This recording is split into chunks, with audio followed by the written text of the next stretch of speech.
living longer, living healthier, living better than ever before.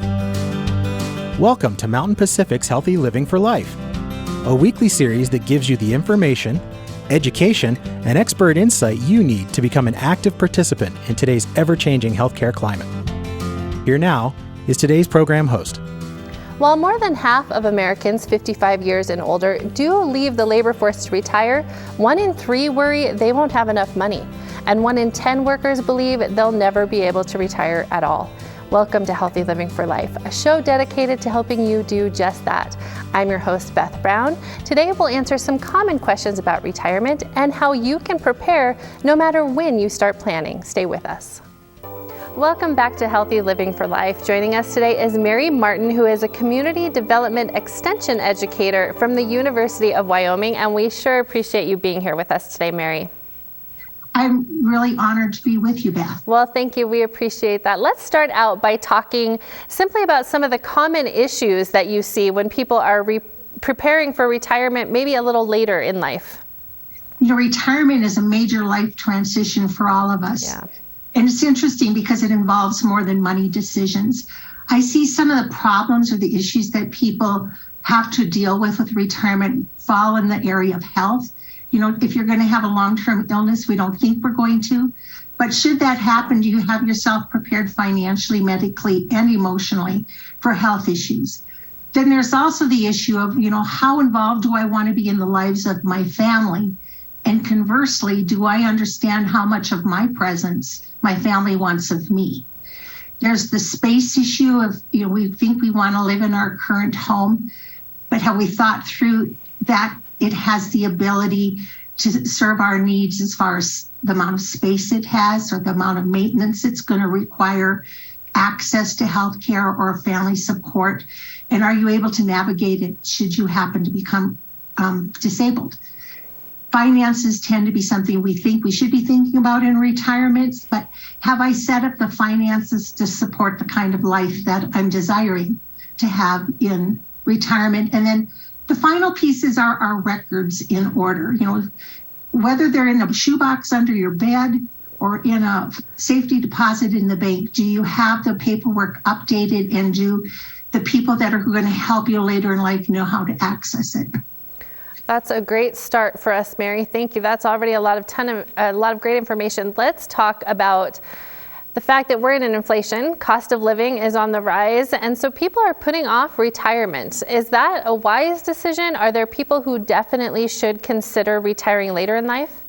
There definitely are some of us who should consider retiring later in life. You know, the fact is that running out of money in retirement is a real risk for older Americans. I just recently read where they're estimating 40% of Americans who are considered middle class are going to fall into poverty or near poverty during their retirement. Wow. Working longer is associated with lower mortality, depression, and diabetes. And those who suffer from hopium, you know, those are the type of people who think or hope that things are going to work out. They haven't quite started saving for retirement yet because they haven't quite thought about it yet. You know, they're the type of people who should probably definitely never plan to retire because they're probably not going to be able to safely, financially anyway. Yeah. And then, you know, Beth, the other thing is, if we don't have a source of retirement income, we need to work as long as we can. Social Security wasn't designed to be a retirement plan. It was designed to be a safety net. So if we can delay taking Social Security payments until as late as possible, we'll have a larger payment to live on in our older age. Okay. Let's talk about estate planning. Why is that such an important step when you're thinking about retirement? You know, estate planning covers a number of issues. It's really a fascinating topic. There's basically, I think, 6 components of an estate plan. But it should be something that we consider annually when we do our financial checkup. That's at least what I teach in my classes. And there are so many reasons to have to relook at it because life changes. You know, we may have had a child that has become disabled, or maybe we have a grandchild that has special needs. I recently had a friend who got sick, and this was a friend that wasn't that old, at least not that old by my standards of old. And I talked to my friend from the major hospital that he was at, and he assured me that as soon as he got home, the first thing he was going to do is go see his attorney. I asked why, and he says, well, I haven't looked at my will since my kids were in school, and I really need to get it updated. Unfortunately, the next time my friend came home was for his funeral. His children now in their 50s. So, our life is and our life needs are so different from the stages that our children are in, that looking at our estate plan annually is really a wise thing to do. Okay. Can you tell us what 50 plus catch-up provisions are, and when do they apply? There's some things the government does for us that are good. A catch-up contribution is a contribution that you can make to your retirement saving plan. There's so much money each year that we can put into the savings instruments. But when we get to the age of 50, they allow us to put what they call catch-up revisions. There's an IRS fact sheet on retirement topics that can outline for you the various amounts that you can use as far as a catch-up goes in each of these provisions. Okay. And it's a great tool for you to be able to pay less. Usually we make more money as we get older towards our retirement, so it gives us that opportunity to pay less taxes and to save additional funds to try to catch up in retirement. There's different amounts of money that you can do in these catch-up things, whether you have an IRA, a Roth IRA, a health savings account, a thrift savings plan, or if you're using a 401k instrument, they all have different amounts, so it's worth talking to your tax professional about that.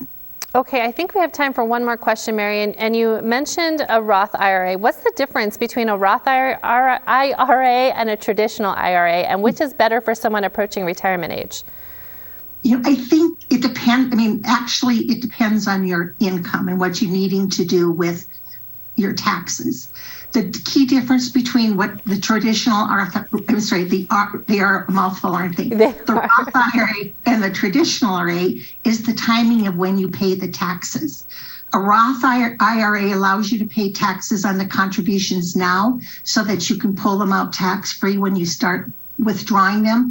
A traditional IRA allows you to requires you to pay the taxes when you pull them out in retirement. Hopefully that's when you're at a lower tax bracket. Okay, perfect. All right, we're up against a break, so we do need to pause. But when we come back, you've probably heard the rule of thumb that $1 million is the magic number when it comes to retiring comfortably. We'll talk about that, especially if that $1 million might be out of reach. Stay with us. We'll be right back after these messages.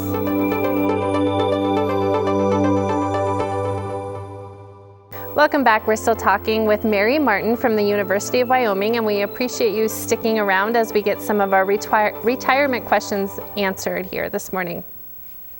So, you're welcome. Yes. Thank you. So let's talk about that $1 million that I mentioned before we went to commercial break. Is that really the number that we need, and where did that number come from? The $1 million number has been a number to plan for retirement for as long as I've been working in financial literacy, and that's been almost 4 decades. Wow, okay. You look at it, and it is possible to retire on $1 million investment. So if our country continues in an inflationary period, though, no one's going to be able to predict what you're going to need to be financially secure. There are annuity calculators that you can use. So with $1 million right now, one could draw $56,000 a year as an annual payment. When we're investing for retirement, time is our friend.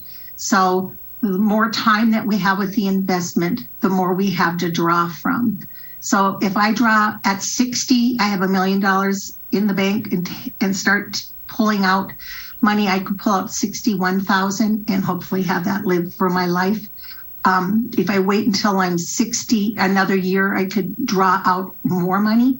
The hiccup here is none of us know how long we're going to live. Yeah. The average Montana household income is $56,000 in 2020. For many people, $50,000 is enough to live on. Although, where we live and our lifestyle is going to influence how much we can live on.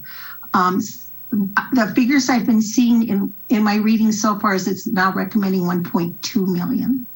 Okay, so you mentioned a couple of factors there. What does a person need to consider when trying to figure out how much money they need for retirement?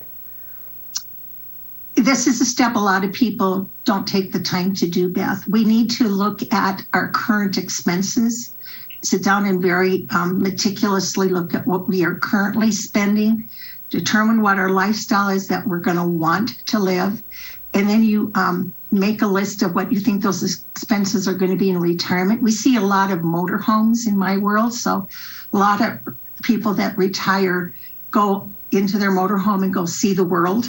That's going to cost more money to do with $5 and $6 and $7 a gallon gas than it did 10 years ago. Mm-hmm. So you look at your retirement expenses and you're going to see usually increased expenses, the logical things we think of like health care, physical needs that we might have because of health problems, health insurance.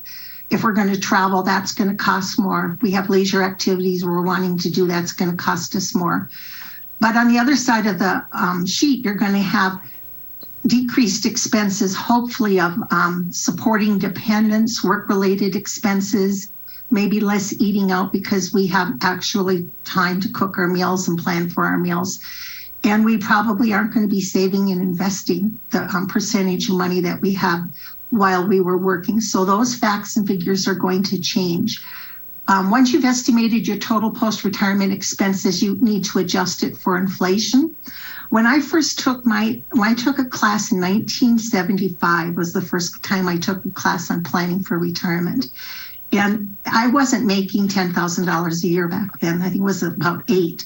And when we looked at the retirement calculator and looked at inflation over a 45-year period of working, I was going to be needing to earn or have a budget of $60,000 to have my current living expenses from 1975.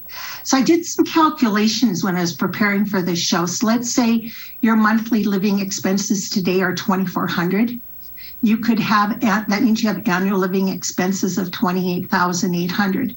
If you plan to retire in 16 years, and we have an 8% inflation right now, you're going to need $98,784 16 years from now to live as you do today.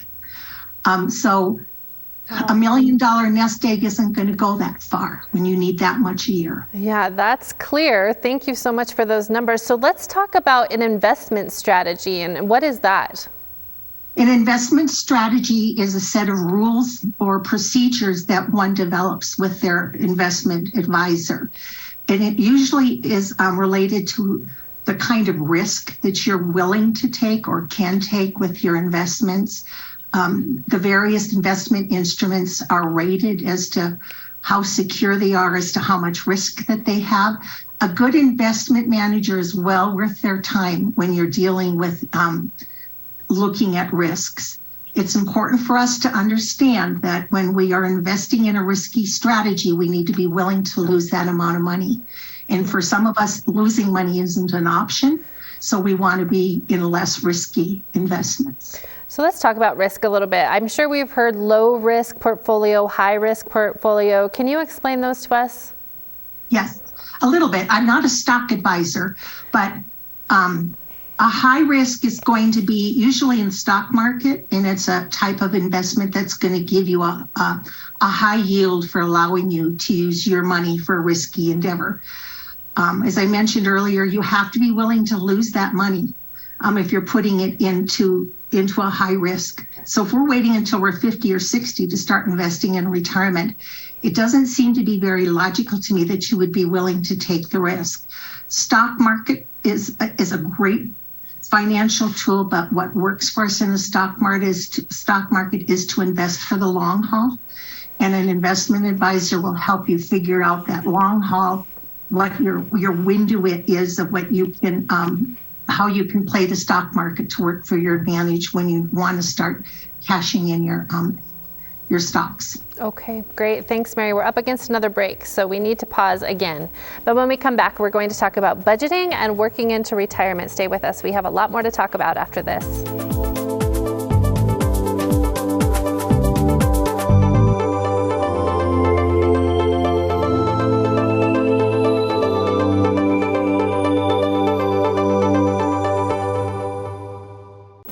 Welcome back. We're still talking with Mary from the University of Wyoming, and let's talk about debt a little bit. Mary, what should people focus on paying off first if they're trying to pay down their debt? There are several strategies, Beth, that one can use for paying down debt. And there's an amazing tool that the University of Utah came up with called PowerPay.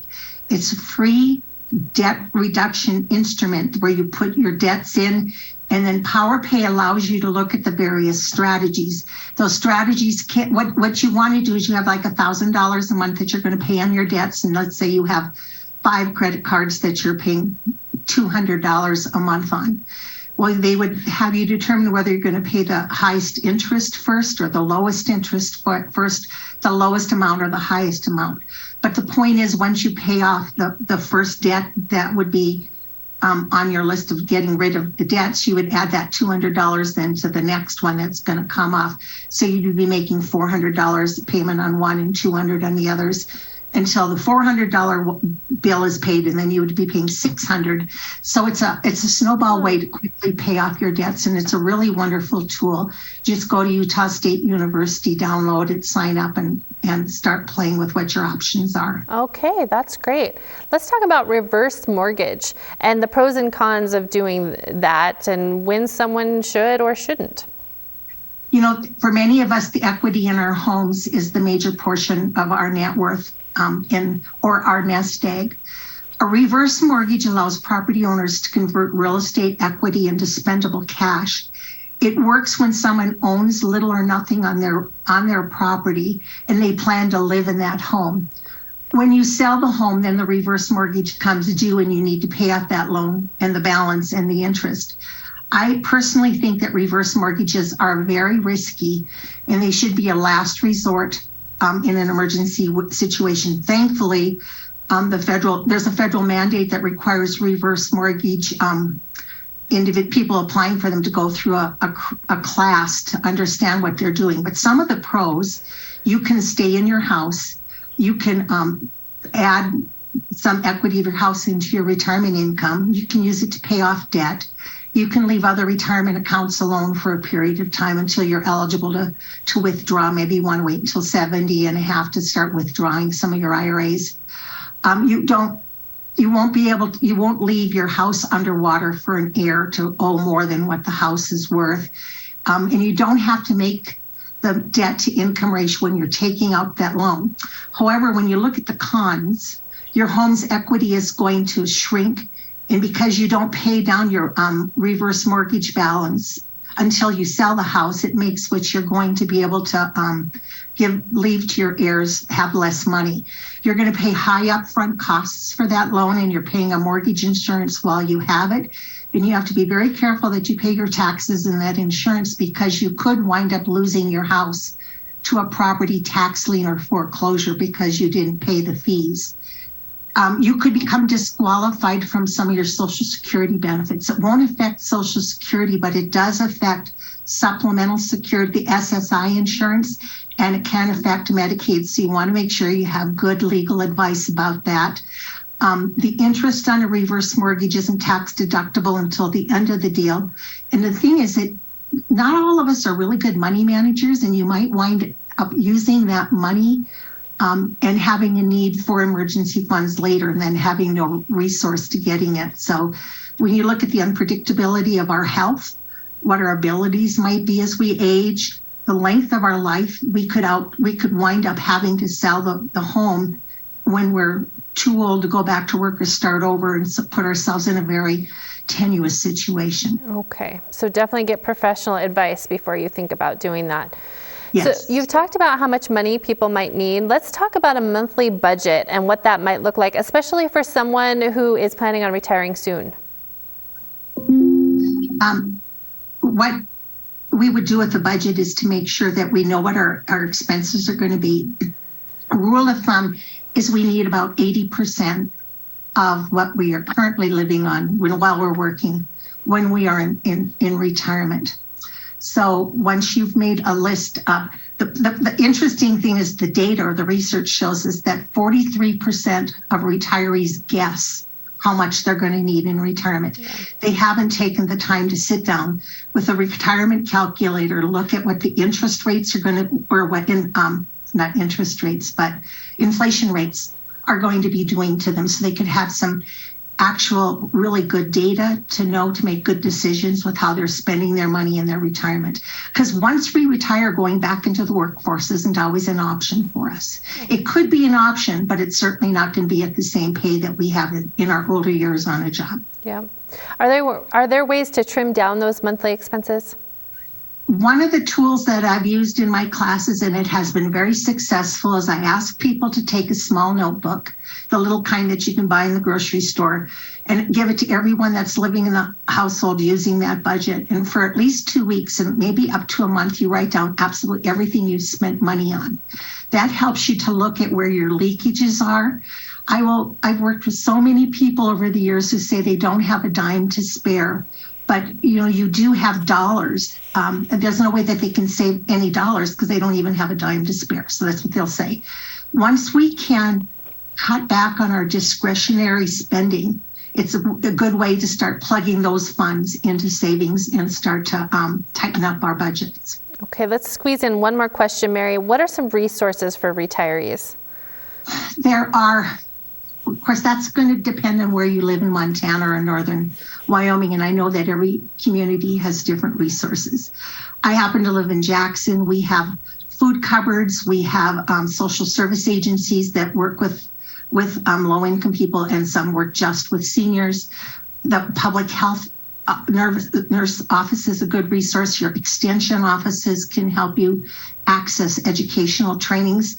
Family services have programs. So those are the kinds of services I would think that people could at least find. Oh, and then I mentioned senior centers. Senior centers are a great resource to find help to access your Social Security offices. Okay. All right. Great. That's our time, Mary, but thank you so much. You gave us lots of information today. Thank you. Thank you. And thank you so much for joining us. We hope you'll come back and see us again next week. Until then, stay fit, stay well, and stay healthy for life with Healthy Living for Life. Thanks, everybody. Have a great week. Healthy Living for Life is brought to you by Mountain Pacific Quality Health in partnership with AARP Montana.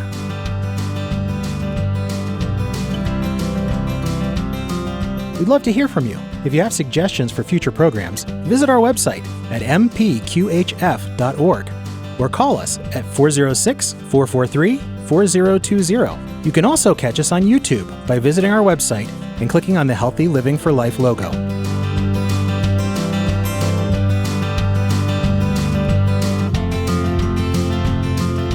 Production facilities provided by Video Express Productions.